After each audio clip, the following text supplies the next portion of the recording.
Assalamualaikum warahmatullahi wabarakatuh. Selamat pagi Ananda semua. Sebelumnya Ustazah mohon maaf dikarenakan sedang tidak enak badan, flu dan batuk, jadi suara Ustazah hilang, sedikit serak. Baiklah, kita memasuki episode berikutnya mengenai persiapan wadah dan pemeliharaan budidaya pembesaran ikan konsumsi.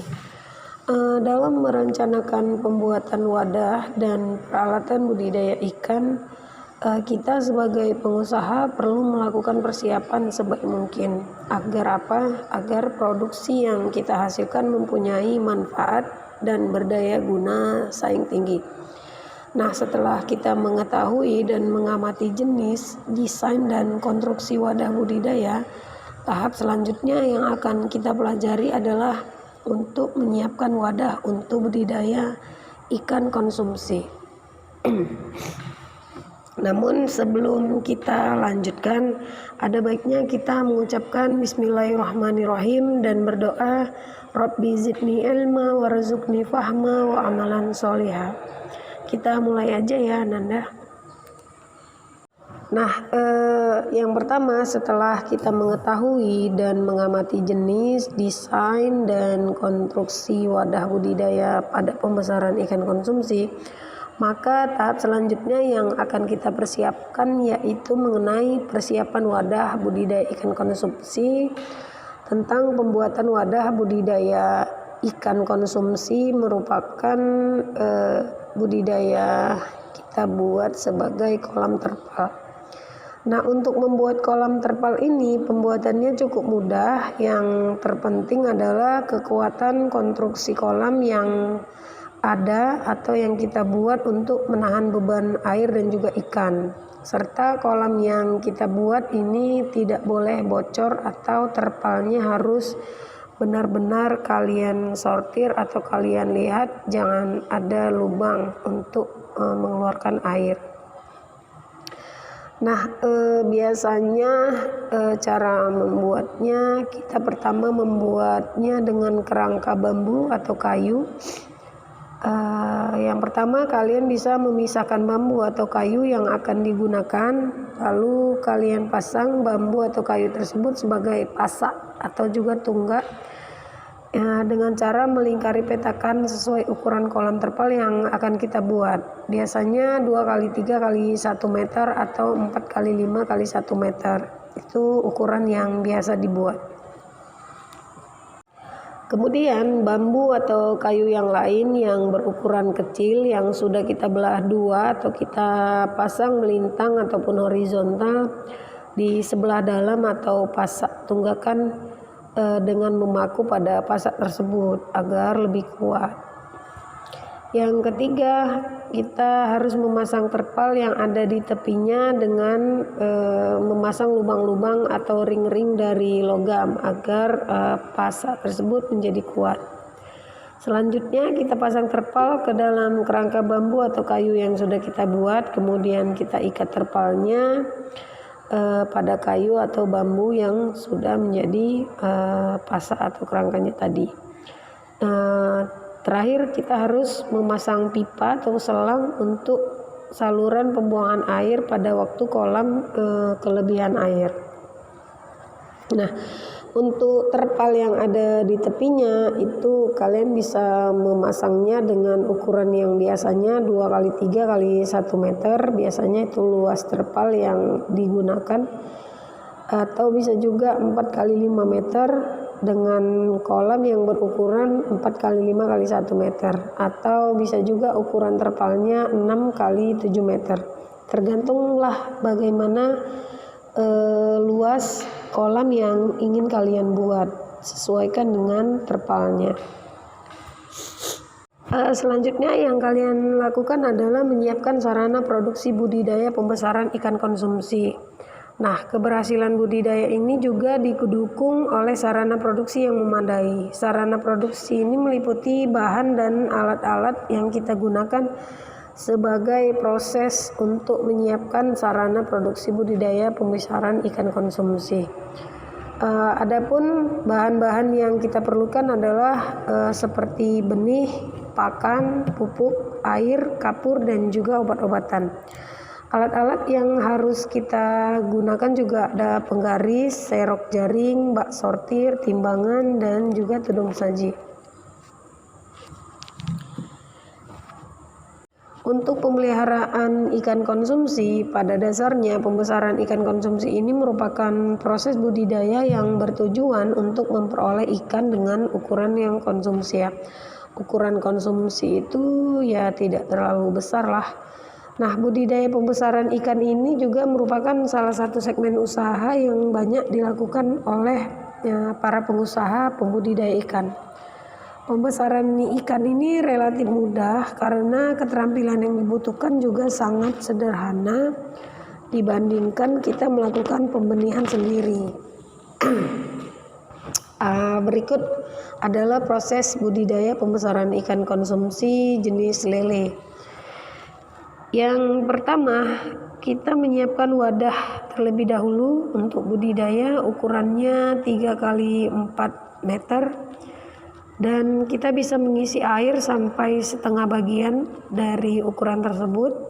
Nah, jika wadahnya masih baru, maka biarkan saja air sampai beberapa hari.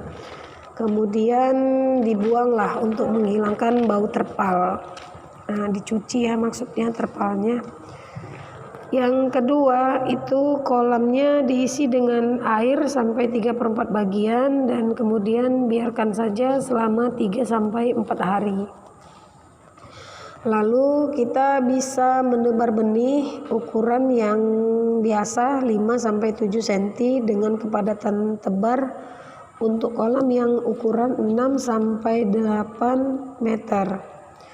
Kira-kira sebanyak 1000 ekor. Nah, penebaran itu dilakukan sore atau pagi hari karena ikan tidak akan stres pada saat itu.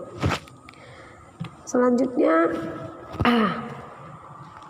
biarkan benih lele itu keluar sendiri dari plastik. Kemudian masukkanlah air ke dalam kolam sedikit demi sedikit.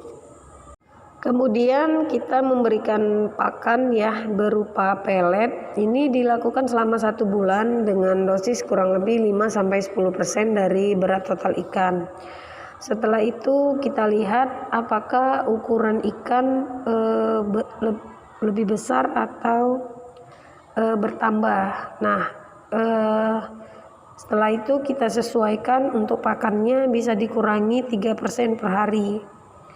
Nah, selain itu kita juga harus bisa memberi pakan sebagai tambahan, misalnya daun atau daging bekicot atau keong-keong mas, nah limbah ikan asin ataupun sayuran.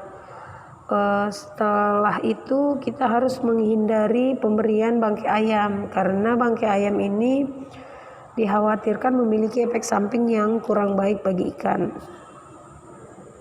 Nah, kemudian lakukanlah pergantian air seminggu sekali. Air yang diganti biasanya 50% dari volume air dari kolam.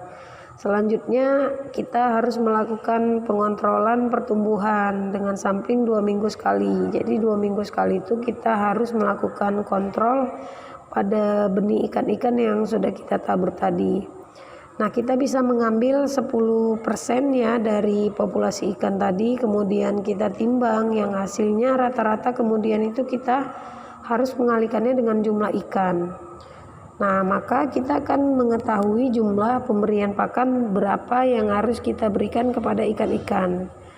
Nah, itu dilakukan agar pemberian pakan dengan keberadaan ikan yang ada di kolam itu seimbang, agar ikan-ikannya bisa makan dengan baik. Nah, apabila terkena penyakit misalnya cacar, bercak ataupun borok, maka ikan-ikan tadi dipisahkan ya. Ikan yang sakit dan ikan yang sehat harus dipisahkan supaya tidak menular. Kemudian kita bisa merendam larutan PK 0,1 ppm atau bisa kita obati secara alami dengan menggunakan daun pepaya dan sedikit garam dapur. Kemudian kita harus melakukan pergantian air sesering mungkin agar pakan ikan tetap sehat dan juga bisa kita panen sesuai dengan keinginan yang kita inginkan. Nah, untuk mencegah dari penyakit jamur tadi kan kita bisa memberikan daun alami ya, berupa daun pepaya tadi kan. Kemudian kita juga harus melakukan seleksi atau kita pisah-pisahkan tadi ikan yang sehat dengan ikan yang sakit ya kan. Ini guna memecah terjangkitnya penyakit jamur tadi.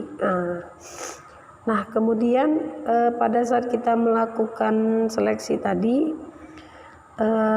kita lihat juga umur ikan, apakah ikan-ikan tersebut sudah bisa dipanen atau belum. Biasanya setelah umur 2,5 bulan atau sampai 3 bulan lah, 2,5 bulan sampai 3 bulan itu ikan sudah bisa dipanen. Biasanya ukurannya menjadi 150 sampai 200 gram per ekor. Nah, panen ini kita lakukan pagi ataupun sore hari. Saat panen juga hati-hati jangan sampai ikan-ikan stres ya dan mengalami kerusakan ataupun mati. Itu akan berakibat kepada hasil panen kita nanti. Kemudian hasil ya, ikan-ikan tadi bisa kita simpan di tempat penampungan. Kemudian kita kemas ke dalam plastik, bak, drum atau drigen. Kemudian ya kita bisa menyesuaikan pengemasan ikan ya, kemana ikan-ikan akan dikirim atau dijual. Nah, seperti itu kira-kira.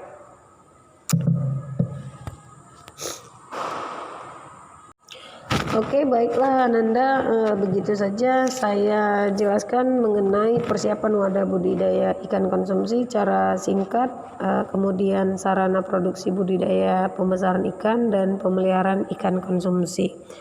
Semoga bermanfaat. Selanjutnya akan saya jelaskan lebih rinci di kelas nanti ketika kita melakukan pertemuan. Atas perhatian dari Ananda, Ustazah ucapkan terima kasih banyak. Namun sebelumnya Ananda bisa melihat dalam Al-Quran surah Al-Maidah ayat 96 mengenai binatang buruan laut dan makanan. Untuk itu terima kasih banyak atas perhatiannya. Ustazah ucapkan Assalamualaikum warahmatullahi wabarakatuh.